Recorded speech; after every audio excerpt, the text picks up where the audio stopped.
Drivers, start your engines!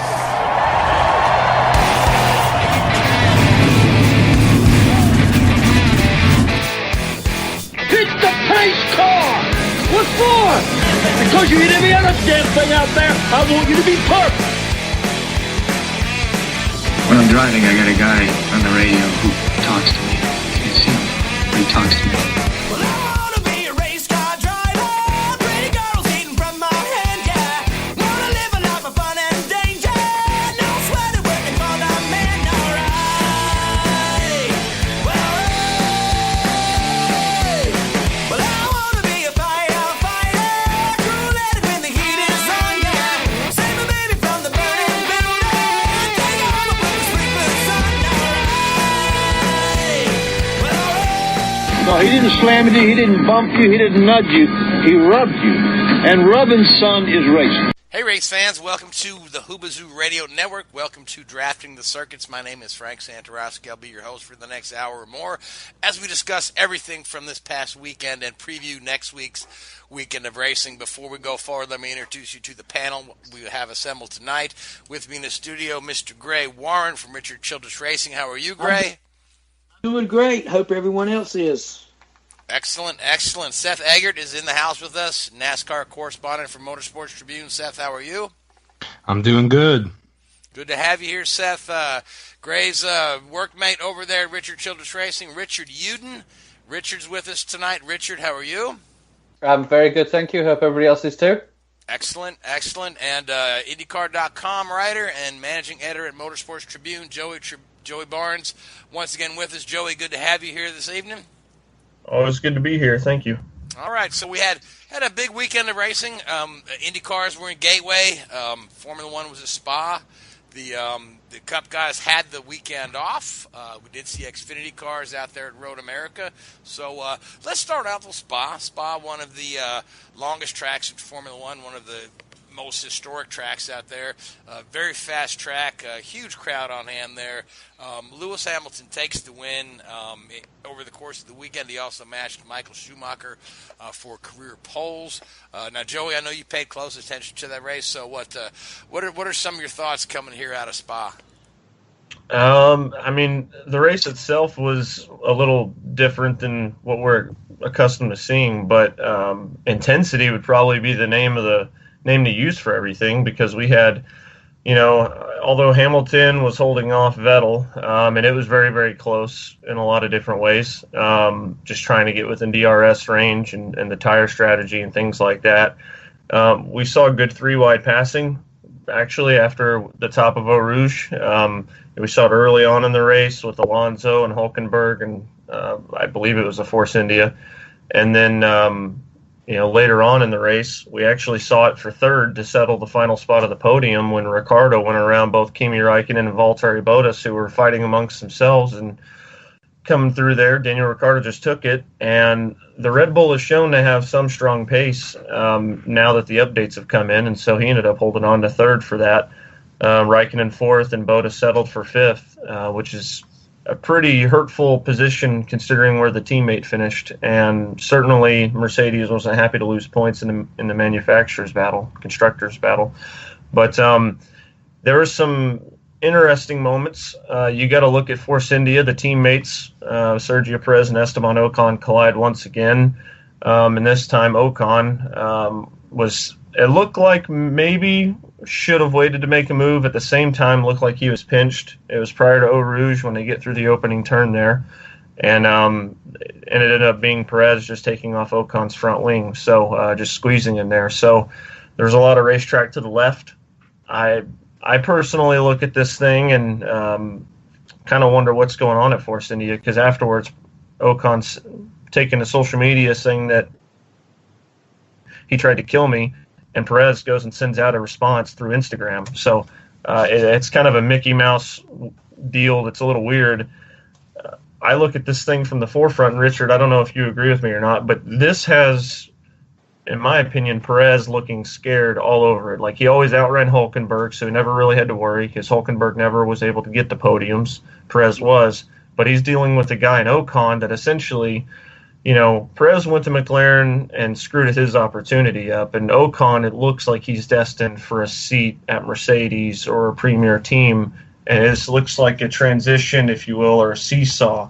And now Perez is having to deal with somebody who's really on his level or even better than really talent-wise and can match him on pace.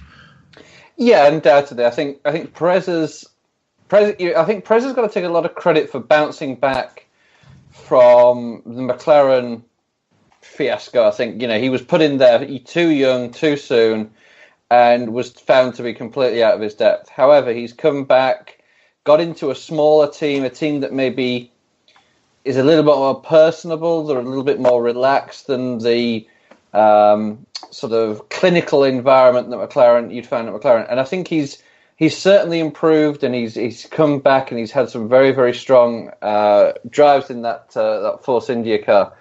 But you've seen Ocon come in, and you saw that at the back end of last year. Ocon, when he was up against Wehrlein, he gave him a good run for his money. He pushed him, and I think we talked about Wehrlein before on this show. He maybe he's burnt his bridges a little bit, and you saw Ocon come in and really sort of demonstrate how it should be done.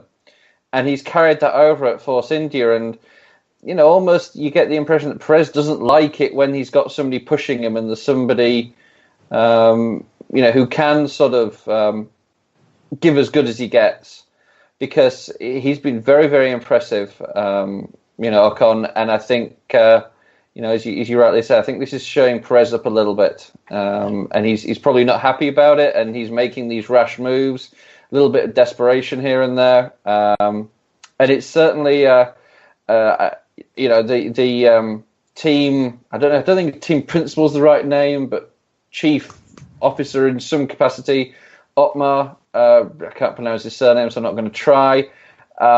He was. I've actually worked with him before at Honda, and he's a master negotiator and a master sort of man manager. And I think he's got his work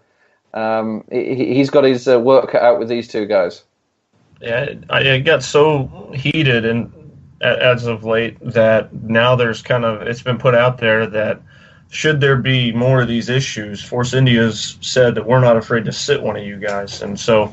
It's coming to that where a race ban is really on the line for that. And, it's certainly interesting. I mean, they hold fourth place in the constructors. They finished fourth the last few years, and you could say that Perez is a big reason that that's happened. In retrospect, looking at this season, if they don't finish fourth in the constructors, you could argue that these two drivers and their issues with each other are going to keep them from that, and that's certainly going to hurt Force India when you look at the payout bonuses that are given, and if Williams is able to sneak up in there, even a Haas. But anyway. Oh, without any hesitation. I mean, I think that, and you've got to give credit to the teams like Williams and Force India. If you did if almost you went down like a handicap system and you looked at dollars per point, over the last few years, certainly Williams and Force India would have been up there in terms of that sort of metric. But as you say, they've got to be careful. It's a very, very competitive industry, and you can't go away. You can't go around throwing away points like that. Yeah, absolutely. And just a couple of other things from the weekend. We'll get into the engines in a second, but I think what's interesting of note is for Ferrari, we're talking about silly season and what's up in the air and this and that. Ferrari have actually, Kimi Räikkönen, we talked about it last week, re-signed, re-upped with Ferrari, and they went ahead on Saturday and locked up Vettel for another 3 years. So through the 2020 season, Vettel is going to be a Ferrari driver, which is interesting considering how dynamic the driver market's supposed to be in 2019. But I think the timing's interesting because we're always used to seeing Ferrari announce their driver lineup at Monza. They announced it a week prior at Spa. So curious of the timing there, if there was something to be played there. Niki Lauda was kind of rambling about how, we had talks with Vettel, and then Toto's got to come back and play damage control, so we've never talked to Vettel. So Make of that what you will. But Ferrari securing their driver lineup, really the first team to outright say what their lineup is going to be for next season. Good for them. Moving on to the engines. So Max Verstappen, his engine, he's got his beautiful orange helmet, got the fans because he is a Dutchman, but he spent a lot of his life in Belgium. So Spa is very near and dear to his heart. And so he's, the orange crowd is out in full force to support him. His best finish at Spa is 8th place prior to Sunday. Goes out there, was running pretty solidly. And then the engine expires and he has to park it at the top of Eau Rouge. And later he comes on and says that he'd rather have engines blow up than shut down. Bringing us to Alonso on Saturday. He takes Puon flat out, and apparently the Honda engine mapping, power unit control, what have you, didn't understand how that happened, so it essentially shut down. That was brilliant, wasn't it? The car shut down because he was going too fast. Yeah, literally. If there was ever more evidence you needed for a driver so much faster than the car, there you go. I think that it certainly puts something out there that maybe F1 needs to be, maybe, in my opinion, maybe a little bit more primitive. I love the advanced technology that we get. I personally think that a lot of that should be left to, WEC, the 24-hour Le Mans, things like that. It's important to have technology in racing. It's important to continue to advance. But when you've got a situation where your car shuts down because you're too fast through a corner and it doesn't recognize it because we have to have the RPMs at their peak at this corner, and so we have to map it out, then you might as well let these engineers drive these things like RC cars. What's the point of having the driver in the seat? Yeah, absolutely. Yeah, I mean, to a large extent, Formula One has becoming less of a driver's game, and more of whichever trained monkey you put in the best car. I don't want to say that that these guys are trained monkeys, but we're going that direction with so many controls on the cars, that we'll be able to just put anybody in the car. Yeah, and the way the race ended up playing out. And I tell you this, is that if not for the issue in qualifying, I very much think that McLaren would have been able to put a car in Q3 because the laps that Van Dorn and Alonso were laying down were sensational in qualifying. It was something else to watch. But, that ended up happening, so they didn't get into Q3 because of that shutdown for Alonso. He was actually bumped out at the last 2 minutes, minute and a half mark. But moving on, we get to the race. Alonso, brilliant start. I don't say a lot of nice things about Alonso very often, but it's a brilliant start. Got up to 6th, and then obviously the pace of the other cars, the engine, etc., started to really become a hindrance to Alonso and started to go backwards. And we started getting some interesting radio calls, which were really entertaining. But eventually it got to him asking if there was going to be rain. And, no, we don't have any rain, said his team members. But next thing we know, he calls for an engine issue. He parks it. Honda says that they didn't find any issue with the engine, so it's starting to look like Bahrain all over again, or he's just maybe fed up and quit because the car was going to finish out of the points and it looked like a test session anyway at this point. So, Richard, did you get your final thoughts on this? Is like, do you think maybe we need to be a little bit more primitive in F1 on these engines? I know you've got the background there from Formula One, the engine mapping, et cetera, being maybe too software-based. And do you feel like Alonso has a point if he was to just park it just for the sake of being done, fed up? Because clearly he looks like he's pretty well fed up. On the Alonso point, it's a difficult one. This is a guy that is undoubtedly one of the most talented drivers of his generation. And you're seeing that at times. There's glimpses. You go back to Silverstone in qualifying, first round of qualifying, where he sort of, I know it was on a drying track and all that sort of, but the skill levels that he showed there were through the roof. So it's bound to be frustrating. There's bound to be frustration there. But to the same extent, this guy is paid very handsomely to do a job, and second most in F1, if I remember correctly. So suck it up. Sorry. He signed up to that. He signed on to the concept that, when he left Ferrari, he signed up to drive a McLaren and a Honda engine that I wouldn't say he knew that there was going to be teething trouble, but there always is, especially with engines and systems that are as complex as we're dealing with now. You see the troubles that Renault have had, and they've been an established manufacturer for a long, long time now.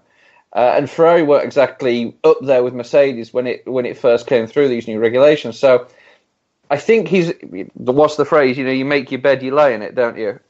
So I see both sides of it, and I really do wish that I would love to see the Honda become more competitive, because I think Alonso and a McLaren and a competitive Honda engine could really, really go up there. And I think Alonso is one of the very few drivers that could go up against Vettel and Hamilton and these guys and go wheel to wheel with them. And I think everybody else in Formula One wants to see that. They want to see Alonso in a car which is capable of challenging that.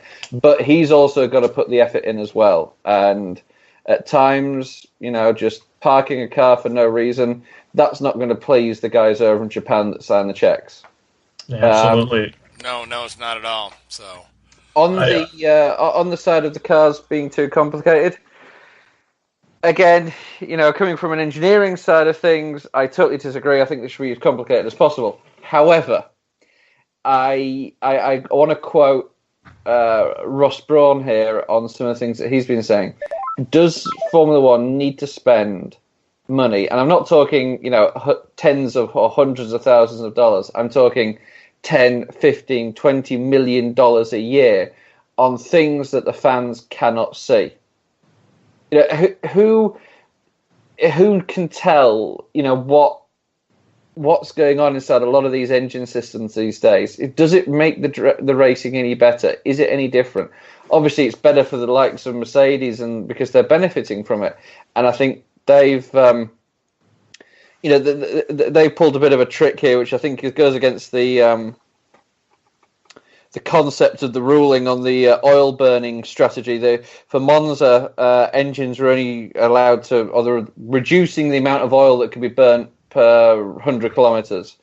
So Mercedes introduced a new engine for Belgium, and they've sort of circumvented that rule, which is, again, not really in the spirit of the rules, should we say. So that's not going to go down very well. But it's a very, very, is it worth spending $10 million to do something that nobody can really see? I don't think so. I think they've got to be a little bit careful. But it's where do you draw the line? Again, it's a very, very difficult thing. Yeah, I think I'm sorry. Yeah, the one thing you got to say is this technology that we're developing here, is this something that we'll see in a road car one day? Well, let me give you an example. Maybe it is. Maybe it is. Maybe it isn't. If it's something that is, then it's probably worth the price, whether somebody can see it or not. If it makes road cars in the future, more reliable or more efficient or safer. If it's just something just to circumvent a rule, and we're throwing millions of dollars at it, and nobody knows what's underneath the thing, then maybe that should be rethought. That's kind of my take on that. So let me give you two very brief examples. The oil burning situation that you see that this rule is designed to clamp down on. A typical road car will burn around about 1 litre of oil for every 100,000 kilometres. That's the ballpark figure. These guys are burning, at the start of the year there was talk of them burning 2 litres of oil for every 100 kilometres. Now, sorry, these engines aren't that badly designed that they burn that much oil by accident. It's an intentional, and the engineering systems and the calculations and the ECU mappings that go into making that work are incredibly complicated. And guys like Mercedes get that right. Guys like Honda don't. So they're spending a huge amount of money going into there. And the point you make on, are these technologies transferable? Well, a bit of a third-hand story here, but when the KERS systems first first came into Formula One, Toyota were developing their own battery system out in Germany, where their Formula One team was based, and they actually flew in some of the battery experts from Toyota in Japan, where the Prius was developed. And these engineers from Japan just burst out laughing when they saw what the Formula One team was trying to do. They were like, seriously? This is like, we were doing this sort of stuff 10, 15 years ago. So the battery technology in road cars far, far outweighs what you see in Formula One for definite. Now, obviously, the evolution cycle in Formula One is far faster than you'd see in a road car. I mean, if you go to work for a Ford or a Chevy or a Honda road car, they're dealing in 5, 6, 7, even 10-year roadmaps. You go to a Formula One team and they're working in weeks and days. So there is that difference. But a lot of these technologies, the concept of the technology being transferable is, a little bit suspect there. On the last note from me on the F1 side of this is when it comes to Alonso, we're learning now that his reach or his abilities as far as trying to set a deal for himself, even if he is rated as one of the top 3 drivers in the world, is clearly not beyond what he has right now. Like, we saw him move from Renault to Ferrari, from Ferrari to McLaren, from Renault to McLaren, now to Ferrari, and then back to McLaren.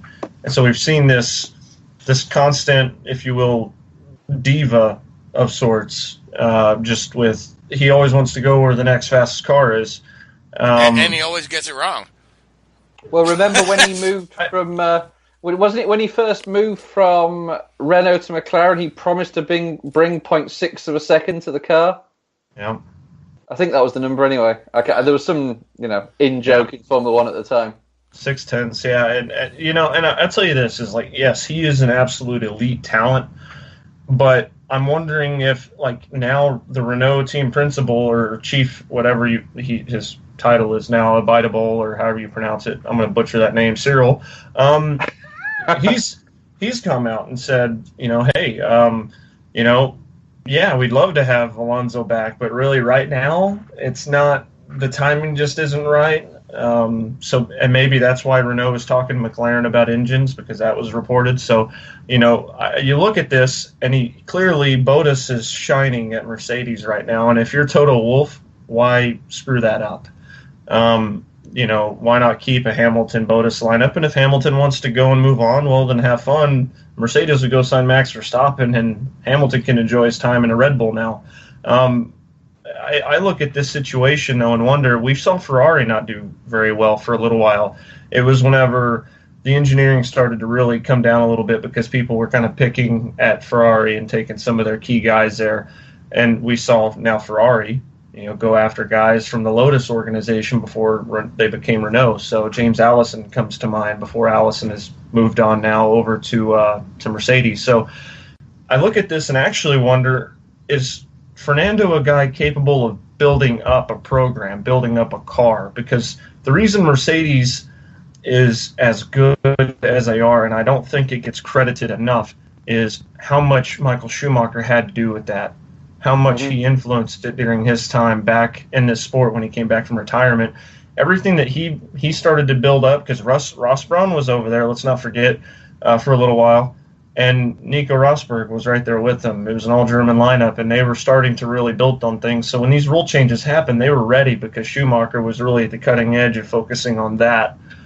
And I think that can't get overstated enough. And we see this with Vettel right now with Ferrari, how much that program has really improved. So is Fernando capable of maybe helping develop a chassis? Absolutely. But I think in terms of what you can give to Honda, and maybe there's some politics being played there with what Honda is willing to tell, as we learned in a few shows not too many months ago with what Richard was saying. Hey, sometimes they're not so quick to give off information, and it can rub a shop the wrong way.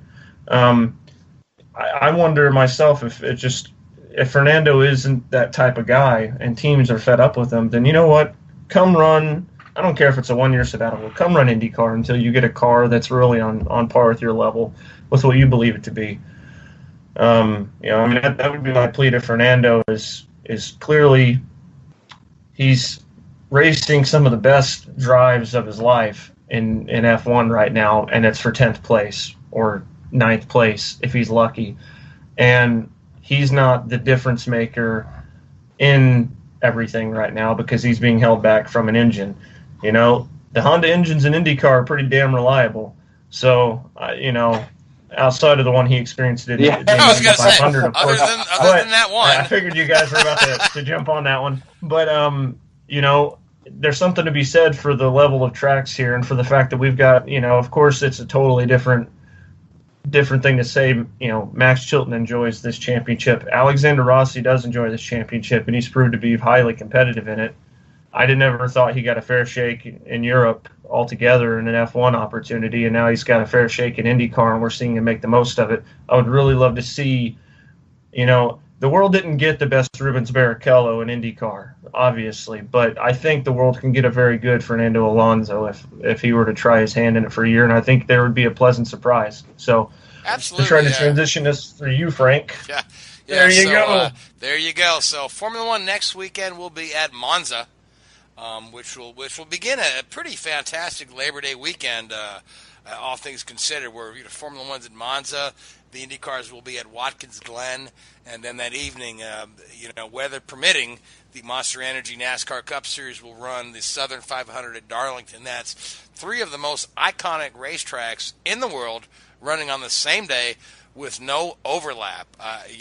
What else can you ask for right there? So, by the way, I did write an article about that, previewing all three of those races. You can find that on draftingthecircuits.com or on our Facebook page. So, blatant promotion there. But just to segue over into IndyCar, so first year event at the Gateway Motorsports Park. Not really a first year event. We raced back there several years ago, but with the new owner, Curtis Francois, has done a really nice job with the track. Bomarito was brought in as a title sponsor. They own a conglomerate of automobile dealerships all through the St. Louis area, and they went all out to promote this race. They had, all their car dealerships running IndyCar commercials and spots 24/7 on big screens in all their places. They bought a bunch of television advertising, billboard advertising. They were out there on the baseball field giving free tickets away to the IndyCar race, and they ended up with a crowd of reported at right around about 40,000. Which, if you compare that to how many folks were at Texas or were at Phoenix, or we're even at Pocono, that's a pretty good oval crowd for IndyCar. You've got to call that a success. Everyone was really pleased with the way things went down. These guys threw some money into the facility, total repave on their own dime. In the race, we saw Joseph Newgarden take his third win in 4 races. Just extending his championship lead there. Some of the racing was a little bland. That short oval package isn't quite what we need it to be yet. We can look forward to next year on that. But I'll tell you, there towards the end there, Newgarden's pass on Simon Pagenaud for the lead and ultimately for the win, that was well worth the price of admission. Now, Christopher DeHarde, you've just joined us.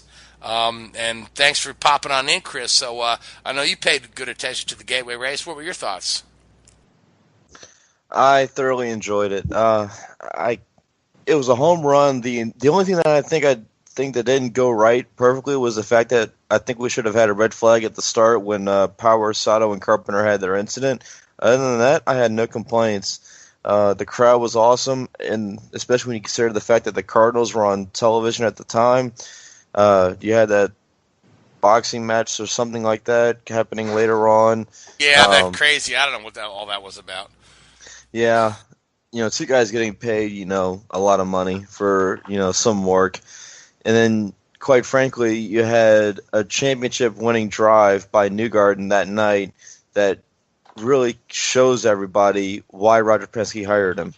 Penske hired him to win.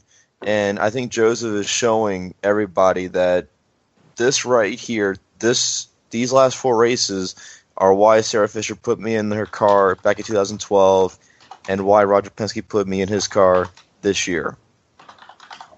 Yeah, there's no doubt that Newgarden is the future of the sport. I mean, I knew he would have a pretty good season, but I'm thoroughly blown away with the last 4 weeks. I've been saying all along, I think Joseph will lose a close one this year and learn from the experience, and he still may. Dixon's not that far behind. There's double points at Sonoma. All it would take to have get caught out on a yellow at the Glen and get buried in the back of the field for Dixon to jump right back into thing. But I think right now Joseph has got to be your favorite because look at his results on the other permanent road courses. He won at Mid-Ohio, second at Road America, won at Alabama. Those are tracks that are similar to the Glen and Sonoma. So I'm going to have to change my tune on saying he's going to lose it this year. Joey Barnes, what are your thoughts? I mean, I'll tell you this. I think there is a little bit of trouble over there in Paradise at Penske. I mean, just a little. Making that move, which I don't know if that was actually said. He made the move on his teammate heading into turn 1. They rubbed. Looked like Simon didn't really give much of the inside lane. Joseph didn't care and drove it in there. And you know what? I get both ends of it. Simon has every reason in the world to be pretty pissed off. At the same token, Joseph is trying to get that win. The pace was there, so I was kind of shocked that he elected to make the move then because there was still a fair amount of laps. There's a few more laps left in the race, so his timing of it was interesting. But as far as how aggressive the pass was, I think that as the car strung out, it gets harder to pass. I think Joseph saw that spot and knew that might not be another chance to get alongside him. That's my thought. And then Joseph's comment was, about he thinks Simon will be pissed. He says, "Well, I was racing. Simon knows that." So I think that's about as clear cut as you can put it. But I don't know. That's just yeah. I mean, yeah, and the Chevy package showed throughout the race that it couldn't follow. The Penske's got strung out pretty decently, but the Hondas could always stay together. Granted, it was for 3, 4, 5, or 5, 6, and 7 spots, but when Penske was 1, 2, 3. But overall, that was kind of an interesting dynamic. I'm interested to see how that plays out. It's interesting to see how the season's gone because it was Pagenaud who was in Joseph's shoes last year, dominating and winning a lot of races. And now Pagenaud has just been crazy good, crazy consistent, but not great. And this was his chance to shine again and get another win. He doesn't have many this year. If I recall, his only win is Phoenix. That's the only one, yes. So there's probably some frustration there because his last win was 4 months ago. So I gather that one. But and you can't. Rambling here because there's a lot of stuff going on in my head on this thought. I've been told by a lot of people in the paddock that Elio Keshenev is the glue that holds that team together because of all the dynamic personalities that exist. The competitiveness, that they're arguably the 4 best drivers in the paddock, maybe with the one exception being Scott Dixon over Ganassi that you could argue. But you look at this thing from top to bottom, and if the rumors are true that Elio's on his way out, I can't think that if he really is the glue, because there's been multiple people that have told me that, if he is that glue, how this can be sustainable beyond this season in a healthy way without Roger having to step in and really be like, okay, look, and give some choice words on what they need to do to fix their stuff. But, from top to bottom, this race was a lot of fun. I love the crowd. I loved how much effort, because it's an independent track gambled on themselves, and they won, in my opinion, because you look at this showing and it's like, okay, well, why wouldn't, if you're NASCAR, continue to support it with the truck race? Maybe even consider the Xfinity Series over there. Maybe even, heaven forbid, if we give a cup date to an independent track and try to actually bring the overall health of racing back up, maybe they take a look at doing something like that. But Joey, that makes sense. Of course that won't happen. Yeah, but you look at this thing from top to bottom, and it was fun to see the competitiveness throughout the entire field because it wasn't just Penske's that were. Obviously the Penske's are going to be tough to beat at every track. It's Penske, but when you look at the competitiveness that we saw to Dixon to get another podium, I think he ended up getting Pagano there and nipped him for second. So, he continued to do well. Connor Daly shined with potentially a career-saving finish in getting a top 5 as best of the finish. Of note, AJ Foyt Racing, with the exception of Iowa, has put at least one car in the top 10 at every oval this season. So for as much as everybody wants to bash that program for not being as elite as it should be, maybe as frustrated as people are at AJ Foyt Racing for not being a consistent top 5, top 10 team at every track, they've shown up on the ovals, and I think that's certainly interesting. Is that Connor Daly's best finishes this year have come at Texas with the 7th place, and then again here at Gateway with the 5th. So right, and Connor Daly's a young man who cut his racing teeth in Europe on road courses. So that just speaks even more to kind of what they've done with the oval program here at Foyt. Yeah, I think once again we've got questions about the Chip Ganassi Racing situation, because for the second week in a row, or second race in a row, we saw, a car a few laps down, and they're like, park it. And this time, instead of it being Chilton, it was Kanaan. And there's a lot of talk. It was both. Yeah. Parked both a Gateway. Well, and you look at the situation, and it's like, I know that there's a lot of talk that obviously now it's announced that Tony's not going to be back. Chilton, he's saying good riddance on the radio. I can't wait for next year. So you look at the situation, and behind Scott Dixon, we're probably going to have, if they keep 4 cars, we could have 3 new drivers as Scott Dixon's teammates next year, because it looks like Max Chilton, Tony Kanaan, and potentially Charlie Kimball, from what I understand, are open for business. Charlie will end up somewhere. He's still got the Novo Nordisk money. He might be a good fit for that second Schmidt-Peterson car. He might be a good fit at Andretti. But Charlie's got some backing, so I think Charlie will be okay. Tony, I can't see that fitting. You can't see Charlie ending up at Schmidt or Andretti. Not at Andretti.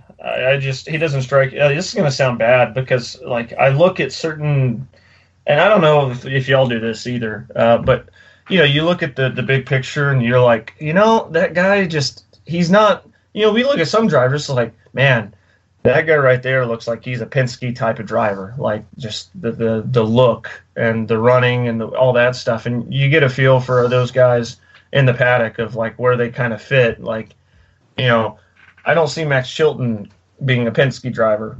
Could he be somebody that goes to help develop the new Carlin team? Absolutely. Is he fit at Chip Ganassi Racing? Absolutely. Does he look like somebody that's going to go run Rahal? No. Because of the personalities that are already there in existence, and just combined with how they do things. To me, the Charlie to Andretti thing, it's not really a fit, I don't think. Schmidt makes some sense. Yeah, sure. It's not anything that's been reported. It's just me speculating that Charlie's gonna end up somewhere because he is self-funded. He is self-funded, and beyond that, he's pretty well experienced. He's got a little bit of a bad rap for being a bit of a dangerous driver. He does have one brilliant win to his credit. That 2013 run at Mid-Ohio was about as perfect a drive as you can get. It's kind of okay. I just read what Chris read in the chat and broke me up. So. Chris, you're a terrible person. But anyway, I want to get back to this whole thing about. Tell me something I don't know, Frank. I got to put a wrinkle in your armor there. There's one thing I'll say is Saavedra is got a lot of money backing him, yes. And he's been in a part-time situation for a while. I wouldn't be surprised if Charlie Kimball finds himself in a similar shot. Just because you have money, it doesn't guarantee you a drive.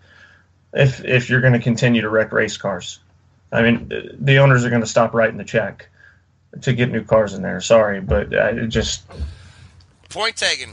Point taken. Yeah, but as far as Saavedra's concerned, I think that my personal feeling, Saavedra's been pretty solid in his part-time role. The last couple times he's been called into service, so and he still does have that AFS money with Gary Peterson. So perhaps we'll see Saavedra full-time next year. So perhaps maybe even in a Ganassi car, since all those seats are up for grabs. Yeah, I mean, what was your biggest thing to take away, like how this shaped the championship, though? I mean, because clearly Joseph extended his points lead, but for me, it's Elio. He had literally a 4.5 second lead. We saw him come to pit road, stall it. He comes out, and we saw the emotion at the end of the race and how upset he was. And clearly, if he wins this race, he's potentially right there next to Dixon, P2 in the championship, and only a handful of points out. Takes points away from Joseph, so there's not such the big lead that there is right now of 30-something points. So to me, I think, yeah, Will Power didn't do himself any favors with the wreck. Kind of a weird deal there at the early stage. We can get into that, but to me, I think that the one that really hurt himself, or that's really kicking himself is a better way to put it, would be Elio, because coming up at Watkins Glen, coming up at Sonoma, good tracks for him, but not great. So I believe Elio's won on both those courses, but Joseph has been rock solid on the road courses this year. I think Elio makes his own luck sometimes. I hate the fact that it's coming down to the wire, and it's not as close as he was hoping it would be. And I think he blew a golden opportunity here at Gateway. I think he blew an opportunity at Pocono.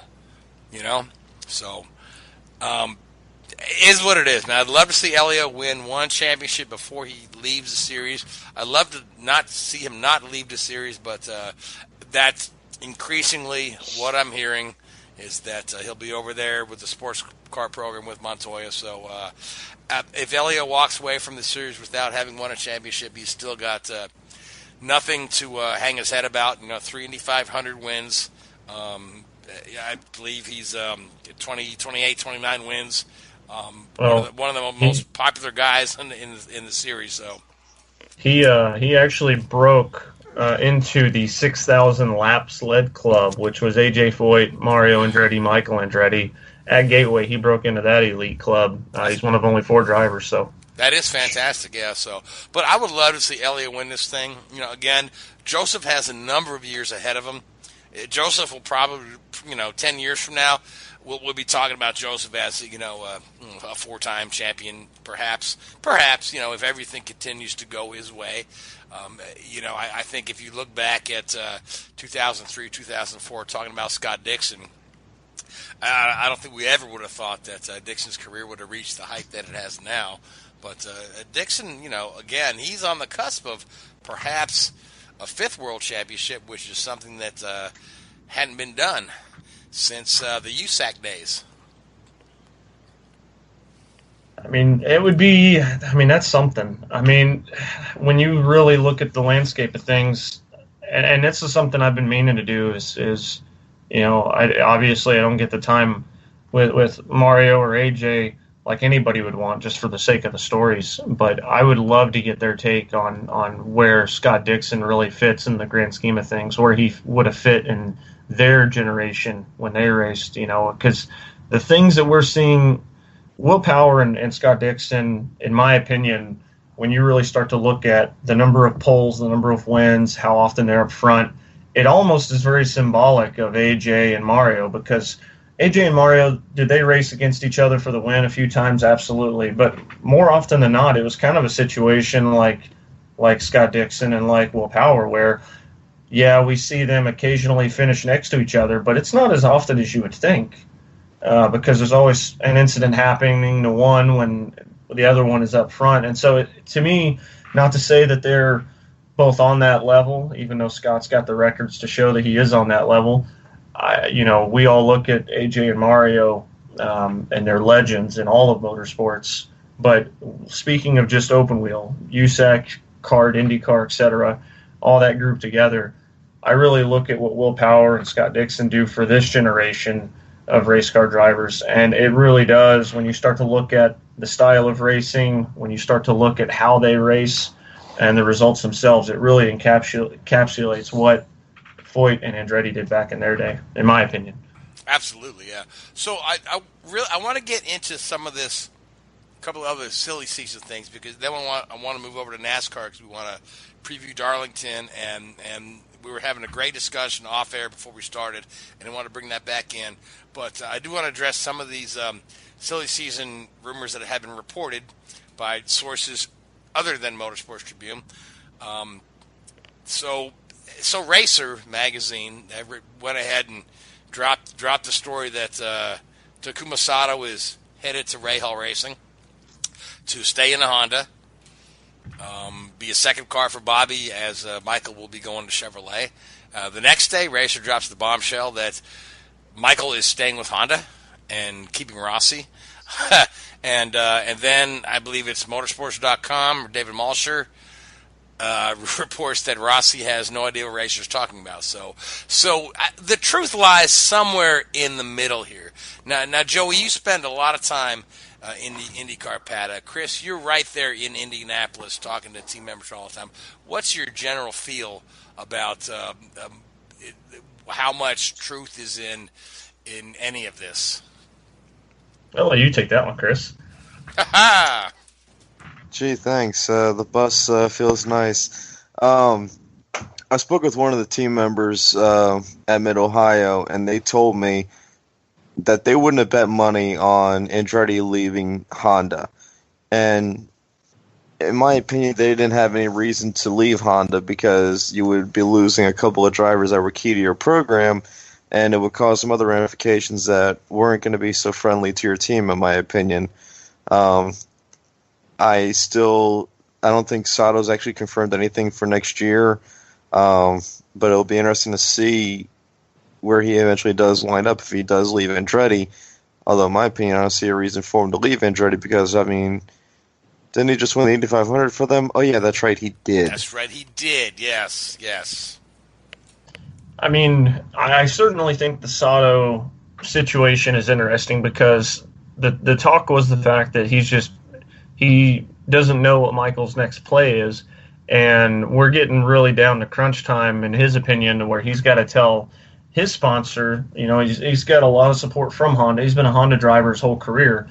He's got to tell them, what's going on because, obviously he can't be backed by Honda. You can't be somebody that's on a Chevy team, clearly. So if it's a little late in the running and he wants clear vision for 2018 and peace of mind, and it makes a lot of sense. And honestly, it's a good fit. If Rahal is, in fact, the destination he goes, I think that's a great fit. So, I look at this whole situation, though, I know Rossi said in the Motorsport.com piece with Malsher that, he has talked to other Honda teams. You look at Schmidt, apparently Hinchcliffe wants him bad. That implies that Hinch is going to stay at Schmidt. He looked very happy over there.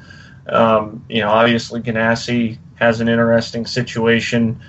I personally wouldn't be one to go over there if I'm going to be asked to park my car every other race, but that's just my opinion. So I look at this situation, and honestly, I love the fit with Andretti. They're the ones that, with Brian Herta being involved and really spearheading a lot of that, have come together to bring Herta up, or bring Rossi up. We've seen the improvement in pace this year has been crazy, and even he said in that article, hey, we're not where we want to be, but if we continue to make gains like we did from year 1 to year 2 now, and we can make the same progression, I mean, who's to say that we're not going to end up being right alongside the Penske's in the near future, essentially, paraphrasing a lot of that. But you look at this situation, we're coming up on a universal package in 2018. The Honda motor is known to be the most powerful. The thing that's hurting them right now is the aerodynamic pieces. Maybe a little bit of the torque ratios on the short ovals, of course, but when you look at the aerodynamic pieces, it's really what's holding them back on the short ovals and on some of the road courses. We're seeing that level get matched a little bit because of the engine power. That being said, there's not going to be monumental changes in the engine department from this time until 2018 hits. So it would be smart, I think, to stay with the Honda package if you have it, because if you can go in there with a universal aero kit and you've got the stronger motor, then clearly you've got the edge on the competition. And we've seen Andretti before, and Chris, you know what I'm talking about. They had Chevy for a little while and looked really strong with Chevy. I mean, we saw a lot of stout runs there with Marco and with Ryan Hunter-Ray for a few seasons there. And then they got bit by fuel mileage and said, well, screw this. And they left Chevy, and we saw Chevy with the aero kit and everything else become the package you want to have. So we've seen Andretti get bit by up and leaving when everything looked to be ripe for the taking. I don't think he's going to make that same mistake twice. I agree. I think you'll see Michael in a Honda, and I think with the common aero kit package next year, that's going to really kind of up their game. So, because they've been strong in the super speedways, but at the same time, can't match pace with Penske on some of these other tracks. So, but the whole Sato thing is interesting, and it'd be kind of neat to see how it plays out. Yeah, I tell you what, Mr. Chris DeHarde right there got some stuff on Saturday night, and that was, we just alluded to Saavedra, talking about Charlie Kimball's situation and Saavedra being backed by AFS, and there was a lot of talk about Saavedra wanting to go to sports cars potentially and take the AFS money there. And Chris talked to him, and Chris can talk more about this, but essentially Saavedra is saying, you know what, all these opportunities, and let's be honest, Saavedra had some Charlie Kimball syndrome, I'm going to call it, where he couldn't get out of his own way at certain places, ended up, knocking into people or knocking himself out of the race, and just couldn't put a complete opportunity together. But now we've seen him in these partial roles really put together some solid finishes, and it looks like he's calmed down. It looks like he's really started to round himself out completely as a race car driver. I think personally, and I used to bash him quite a bit and be hard on this guy, but I think Saavedra's runs of this season certainly warrant at least a look. And he's even said that, hey, I thought about sports cars, but essentially, this reignited my passion. I'd love to come IndyCar racing full time. And I hope he does. He's definitely matured. Remember, this is the guy who ran a season of IndyCar and then stepped back and ran another season of lights because he wasn't ready for the first go round. So. But we'll just see how that plays out. But again, he's got a sponsorship package to bring to the table. So, Chris, what do you have on this? Well, he definitely seemed refreshed after Gateway. After qualifying, he told me, hey, I got my passion back for the sport because I felt like I was going to go sports car racing. Then he comes and qualifies. He was first out in qualifying, so the track was still a little bit warm, which is one of the reasons why he qualified last. But his crew stayed till midnight to throw everything in the kitchen sink at the car, and then he comes up, he finishes 11th. I think he gained the most positions of anybody else on track. Really, he did a good job. Granted, there were some cars that fell out that helped him out, but given that only a few cars did end up falling out, he had to pass some cars near the end of the race. So. Overall, he did a good job. He improved his position quite a bit, and he got all four wheels on the car, which is more than what could be said of several other drivers. Absolutely. So, with that being said, let's move on to our NASCAR segment. But before we do, let's throw in some picks for Watkins Glen. IndyCar is headed to Watkins Glen next, one of the seminal homes of road racing in the United States. They brought the series back to the Glen last year as a last-minute replacement for the Boston Grand Prix, and we're coming back this year. Chris is telling me we should have F1 picks too, so we'll just go around the table right now before we move on to our NASCAR segment. I'll give everyone, you get one pick for Monza and one pick for Watkins Glen, and then later we'll do our picks for NASCAR. So I'm going to start with you, Gray, because you've been so quiet tonight. So you get one Formula One pick and one IndyCar pick. Okay, Monza. I'm going to go with Ferrari. I think that'll gets the win. Be big for the Ferrari camp. And let's see. I like Scott Dixon at Watkins Glen. Two very good picks. Actually, I think in Italy it's illegal to pick against Ferrari at Monza. So you're within the law.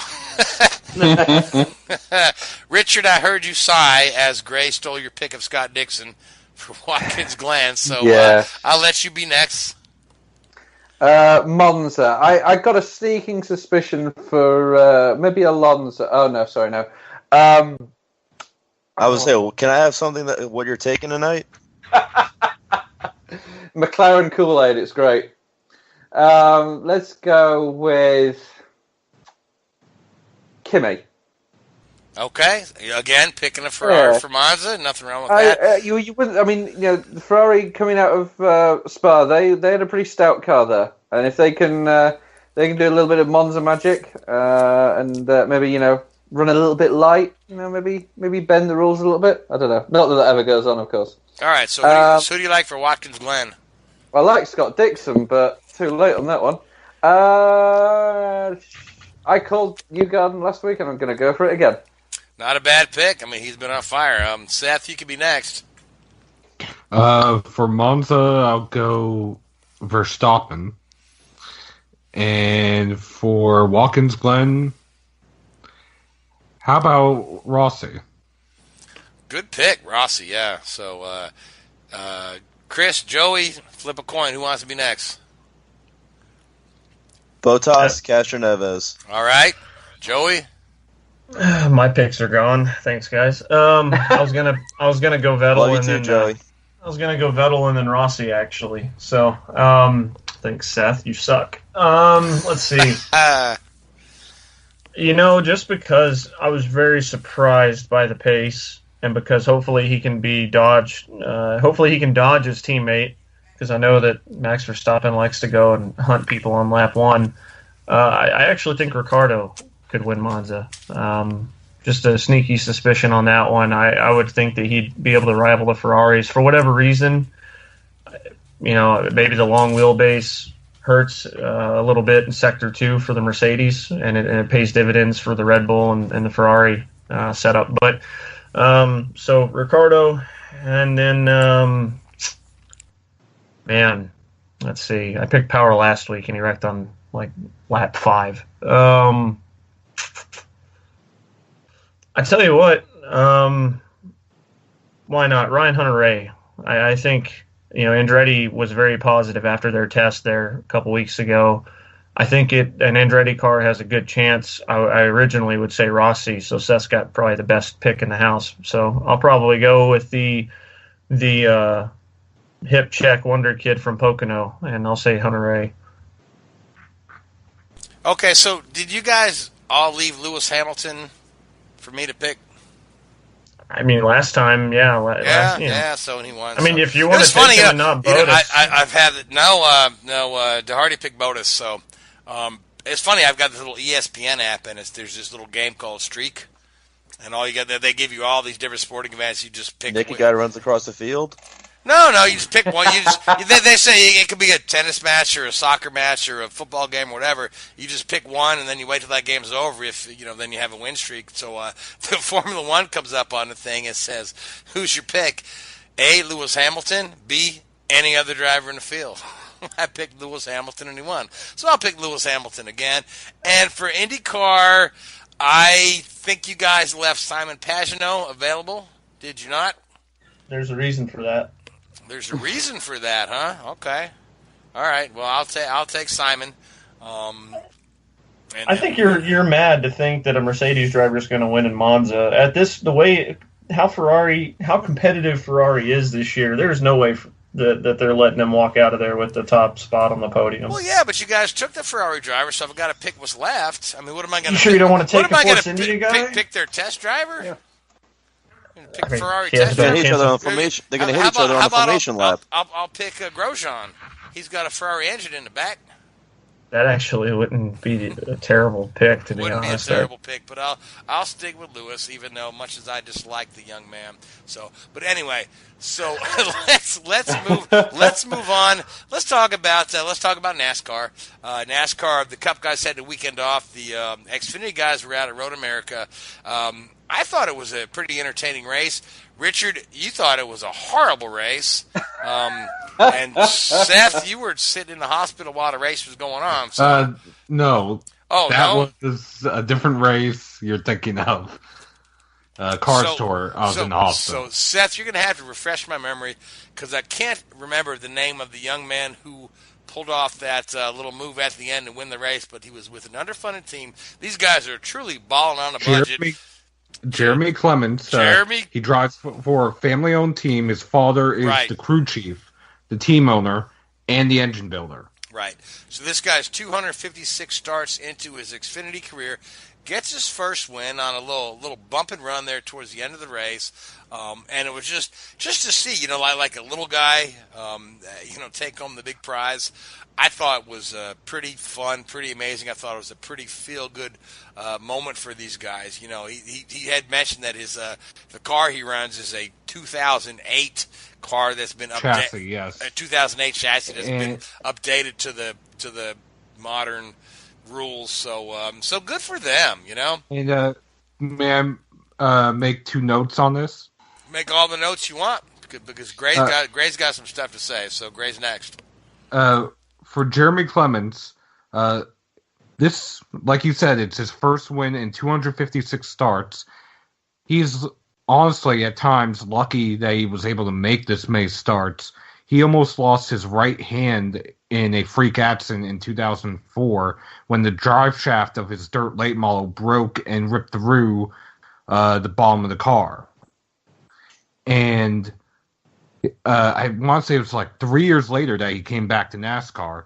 He in 2008 and in 2009, which this is my other note, he actually shook down, practiced, qualified the car for Kyle Busch in 2 separate races, one in which Kyle finished second. The other, Kyle was wrecked out while leading and had a good shot to win. And that was when Kyle was with Joe Gibbs Racing, and yet Jeremy still to this day runs for his family team. Yeah, so I don't know if this win is going to help move him to bigger and better things, but certainly, checking the win column's not going to hurt. And it locks him into the playoffs. Yes, it does. Yes, it does.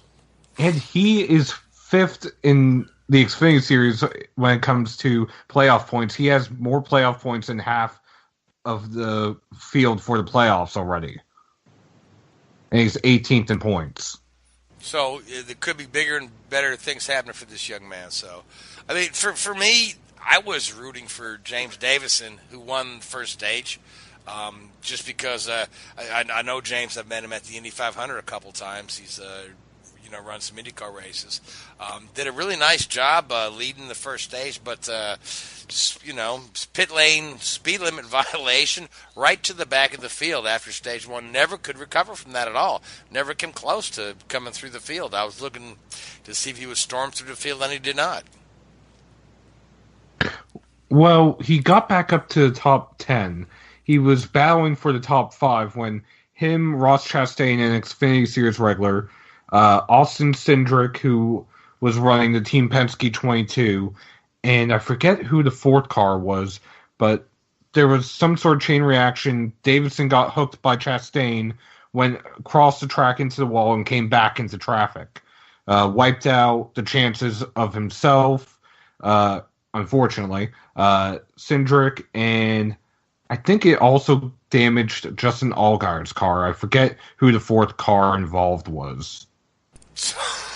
So, Seth, you just have officially called me out for taking a nap during the middle of the race. Because I thought he got sent to the back and never got back because, you know what? I did take a little nap in the middle of the race, but I had worked in the yard all morning, so forgive me. But thank you for that update. So, otherwise, I thought it was a pretty good run for Davison in the early stage. So, I mean, how good of a race do you think it really is if you fall asleep in the middle of it? It's all relative, man. If it's relative to how tired you are. I've fallen asleep on IndyCar races, and just to rewind it and turn it back on. It just depends, man. I'm a busy guy, Joey. I got stuff to do. I got kids, got wife, family. Sometimes when I sit down, my couch is so comfortable that I might just doze off during a race. So. Lazy Boy is going to sponsor the show now. There you go. Yeah. Don't judge me. So anyway, we're heading to Darlington this weekend with the Cup Series. And Gray, this is one of your favorite races on the calendar. I know you're packing your bags to head out there this weekend. You go every year.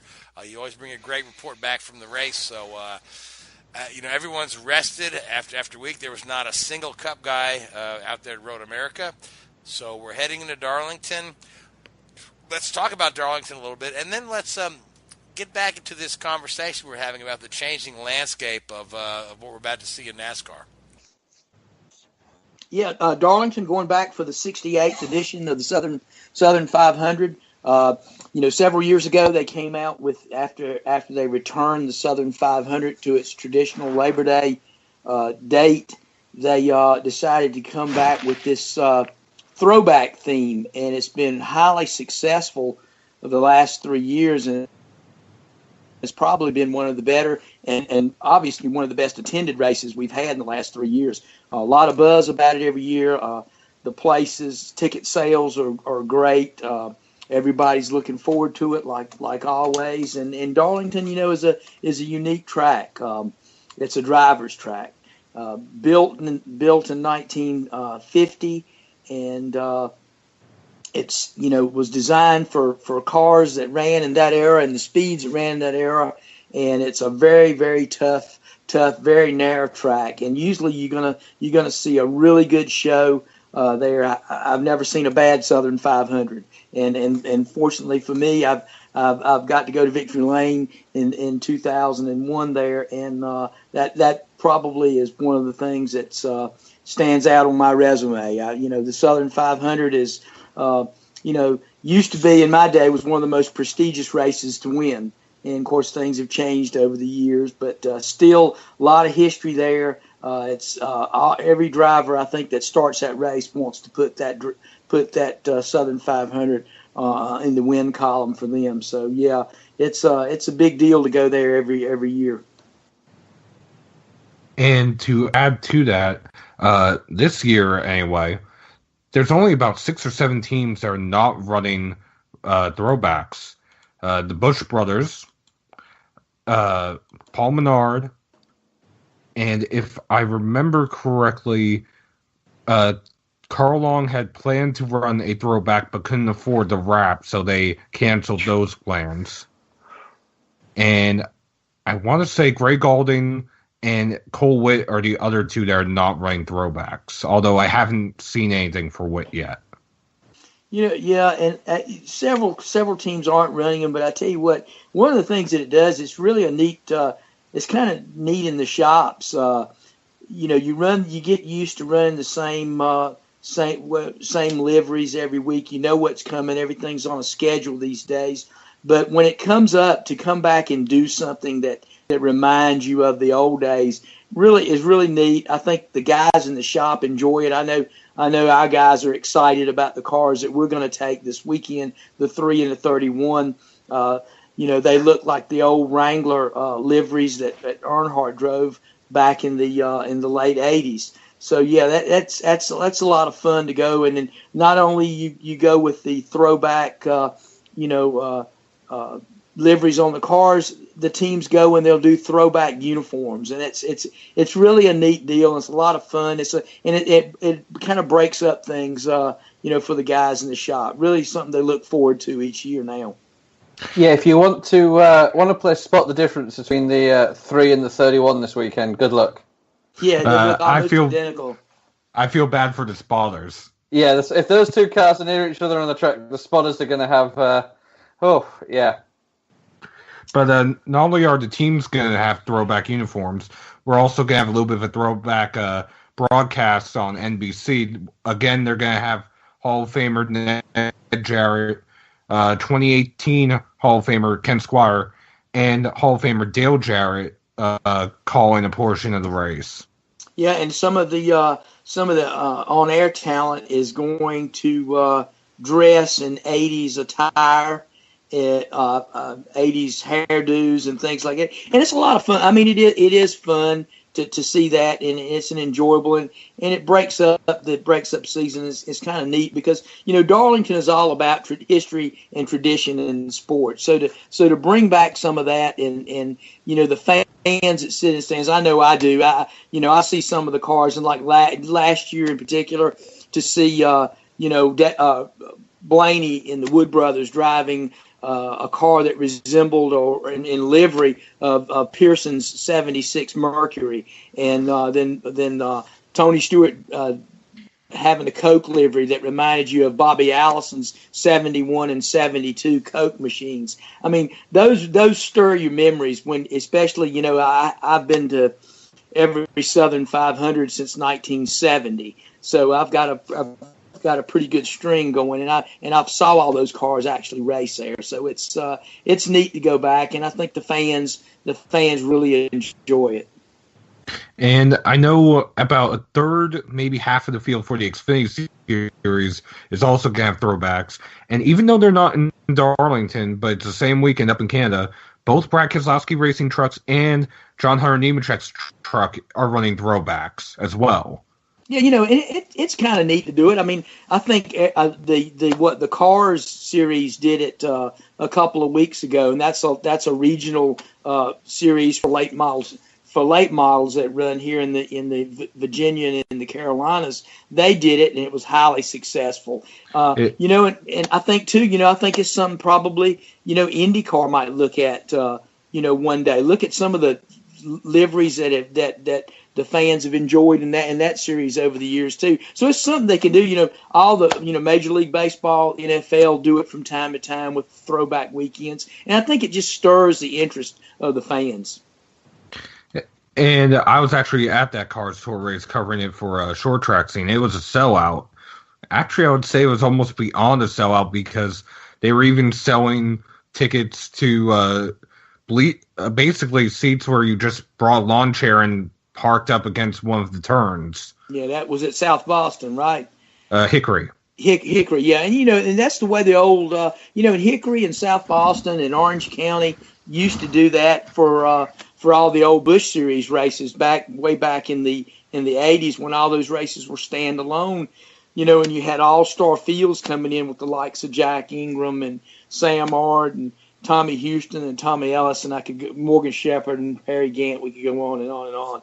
But yeah, that's kind of a neat thing to see when you can stir enough interest and pack the stands. Anytime you can get put butts in the seats, you've hit a home run. Now, Richard, were you going to say something? No, I'm good. So, guys, I'm sorry I had to. So, have we had to talk about the change in the landscape racing? I'm sorry, I got pulled away into another conversation. So, have we talked a little bit about what we talked about earlier? Well, we're coming off weekend, and of course we got the buzz going into the Southern 500 with throwbacks and all that, and people are excited about that. But we're also, bearing down on the end of the regular season, and we've only got a couple of races for people to make a move to secure their spot in the playoffs.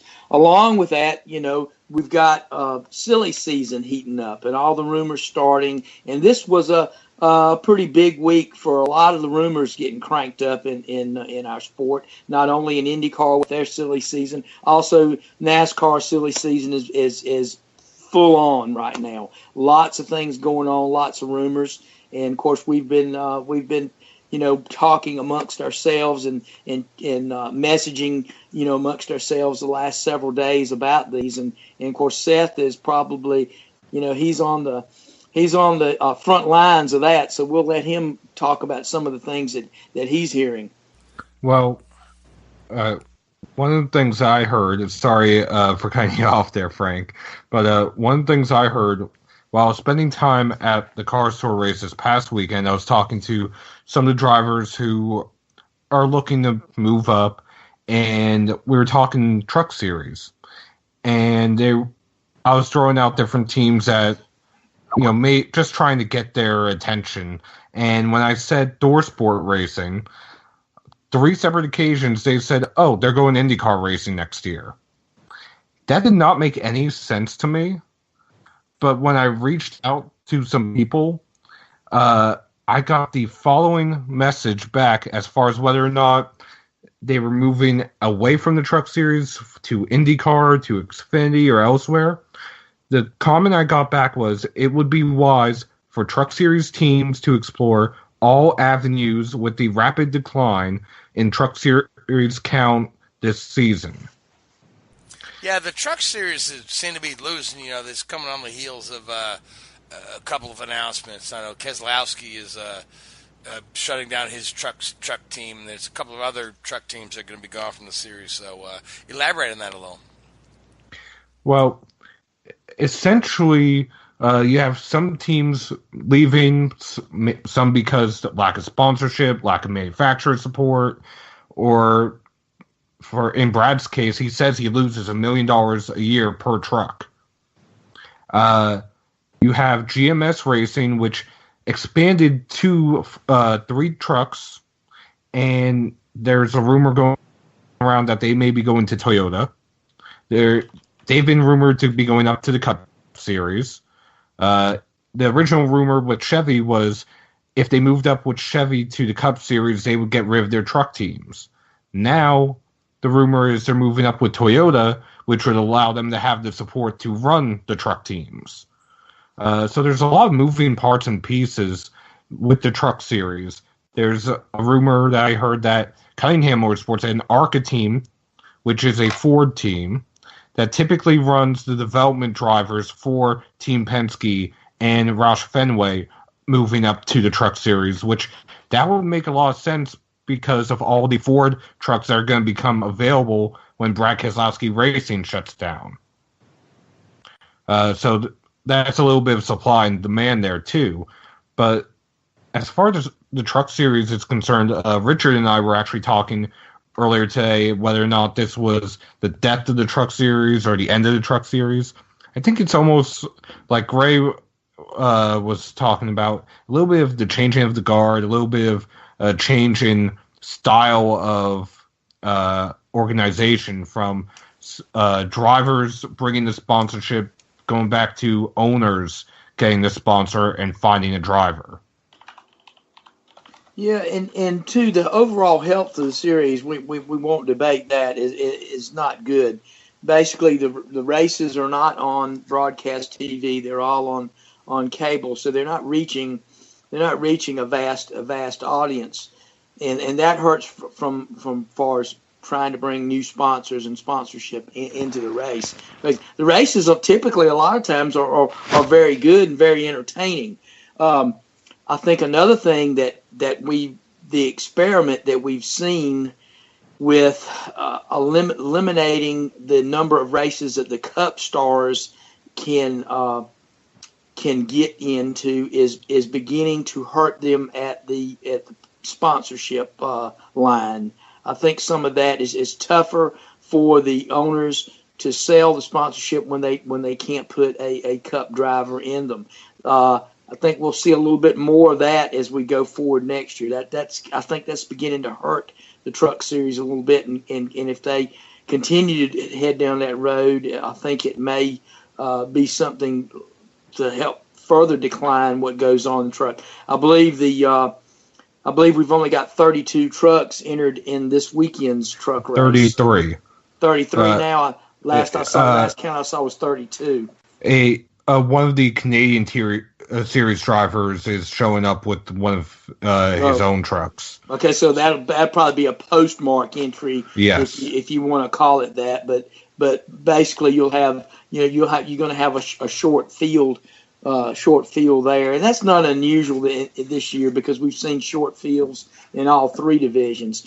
But I think we are going to see a change in the way teams do business in the next few years. I think because of the economy and the declining ratings and fan attendance, we're going to see things change. We're in for an adjustment period in our sport. It was announced this week that Richard Petty Motorsports is not going to renew the lease on their shop in Mooresville. So that's going to leave them looking for a new base of operations. It probably something smaller than the place they occupy now. We're probably going to see some of that go on. You're going to see some teams maybe retract a little bit, in the way they do things. You've got teams there. There's a lot of uncertainty out there right now. I mean, people waiting to announce it. Over at RCR, we know that the 27 is without a driver. Richard has stated that he plans to run 3 cars again in the Cup Series next year, but as yet, he hasn't made any announcements, and of course that thing could go on into to October, waiting for announcements there. So there's a lot of, like you said, a lot of moving pieces. There's a rumor now that that Petty and RCR may join forces. They use the term merger. I like to say I think it's just semantics. I think more or less that's more of an alliance type thing than a merger. If indeed it does take place, do you think it could become a situation similar to what you see with Wood Brothers and Penske? Yeah, probably somewhat. Yeah, whereas the RPM car could essentially be prepped and prepared in the RCR shops with RCR personnel and run on Sundays under the RPM banner, with their equipment and their pit crew. Could very possibly be. That's also something that you hear is possibly on the table there. And then too, if you want to really get into some really far-reaching rumors, there's the rumor of Dodge's return possibly in 2019, and some of these moves could be, if you want to look really deep into the rumor mill, that some of those moves could be a precursor to some of that down the road. But there again, that's all highly speculative.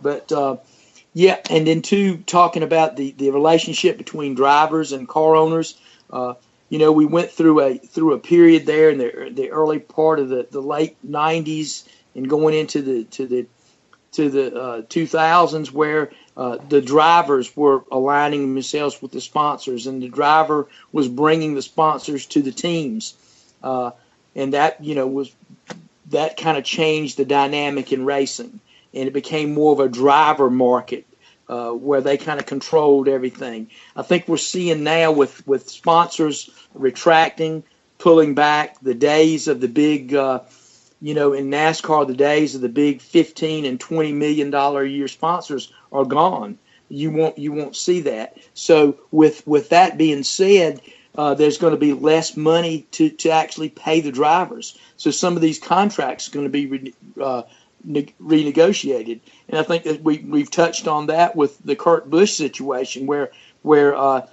Stuart Haas is not going to pick up his option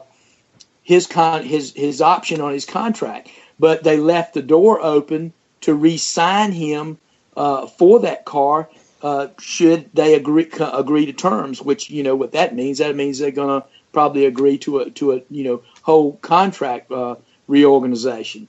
So I think you're seeing some moves like in the William Byron. I think Hendrick is changing his business model and how he does things. And I think when Jimmy Johnson's contract ends, his current contract ends, I don't think Hendrick will re-sign Jimmy Johnson, even though he has won 6 or 7 championships with him. I don't think that contract will be re-signed at the current rate that it is. And I think we're changing over to a more of a back to where it used to be, back in the early days, more of an owner market where the owners will control the sponsors and will hire the drivers. Yes, I absolutely do believe that the economy and the driver salaries are directly linked to the youth movement in the sport. We see all these young guys in because you hire this young guy in and you can just give him maybe a higher cut of the a higher percentage of the prize money and a lower base salary, and overall the team is doing better. You don't have to pay, your $20 million to have a Matt Kenseth or Dale Earnhardt Jr. Name on the side of your car. I think that's directly related. Yeah, absolutely. Yeah, these guys, the top talent has been making north of $5 and $8 million a year, and that's in salary. And of course, that comes out of that comes out of the sponsor deal. And these with the sponsor money shrinking, the owners don't have that money to pay the drivers anymore. So that's going to completely reorganize the thing, and they can take on these. They can reorganize these big contracts. And here's another thing that was brought out to me today in one of my discussions. Keselowski owns his truck team, and obviously Keselowski is one of the higher paid. He's one of the upper echelon, higher paid drivers in the sport, and of course he can afford to run his own operation. He does it because he's a racer. He likes to do it, and he can afford it. but with possibly his contract being reorganized at Penske, which we don't know anything about, we can't speculate. We can only speculate that may have happened. That may be another reason why he's decided to shutter his operation, because he won't have the money to invest in that. So that's another thing that could, that leads to contraction in the other divisions. That's an interesting point. I hadn't thought of that, Greg. Yeah. But, I mean, the long and short of it is just the money coming into the sport is not what it was 20 years ago or 30 years ago. So, Seth, you've got a couple of notes on some folks moving places and numbers changing on cars before we go ahead and move on to Darlington picks and close out for the night? Well, the one actual bit of news is Hendrick is going to be changing their numbers for next year. Chase Elliott will not be driving the 24. He'll be driving the number 9, going back to his family legacy, that Bill Elliott, famous for driving the number 9. And young William Byron, who essentially is going to be a lot like Jeff Gordon in a sense, driving the number 24 with the Exalta colors for about half the season. Exalta being what was DuPont. But going back to the other part, there's another rumor that Levine Family Racing, the 95 car, will switch from a Childress Alliance to a Hendrick Alliance, putting Casey Kane in that car, bumping Michael McDowell out, who supposedly will end up in the number 34 Front Row Motorsports car, leaving Landon Castle out of the ride. Which, that is a very long chain. That's a very long chain. Again, like I said, I think IndyCar and NASCAR both are looking for some wholesale changes in the driver lineup next year, while Formula One is probably looking at a lot of their stuff to stay the same. So, but with that being said, let's go around the tables and make some picks for Darlington, the track that's too tough to tame. And I will give the first pick to you, Mr. Gray Warren, since you'll be there at the track representing us. I'm gonna pick somebody that has run very, very well at Darlington the last couple of years, and probably should have won 2 in a row. And I'm gonna go with Kevin Harvick. He's been consistent. He's run in the top 6 or 7 every week. Hasn't been able to put a win together since we went to Sonoma, I believe. But I think this is one that he's had circled on his calendar, because he has pretty much dominated the last 2 Southern 500s, and I think he might can put that number 4 in victory lane this weekend. Awesome, yeah, Joey. I believe you expressed a little displeasure that Gray took Kevin Harvick. Maybe you were leaning in that direction. Maybe I'm misreading things. But, Joey, I'm going to give you the next pick. This is tough. Common sense tells me to go with Martin Truex Jr., but I'm not one to usually go with my common sense very often, so I'm going to go ahead and say Clint Boyer. I'll take Harvick's teammate on that one. I feel like the cars, the way they run, how loose these cars are to drive, I think it kind of favors somebody like Clint Boyer, who's used to hanging it out there.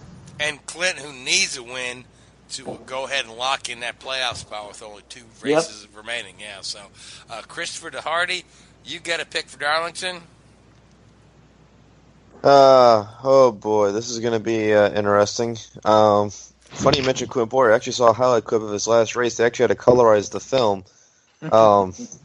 Looking at who NASCAR needs to be in the chase, I don't want to say shenanigans here, but I'm going to go ahead and say Dale Earnhardt Jr. Oh, I'll say shenanigans. Yeah. So that goes to you, Richard, and Richard, I guess you'll pick Danica based on the shenanigans theme. Chris is drinking a different kind of Kool-Aid.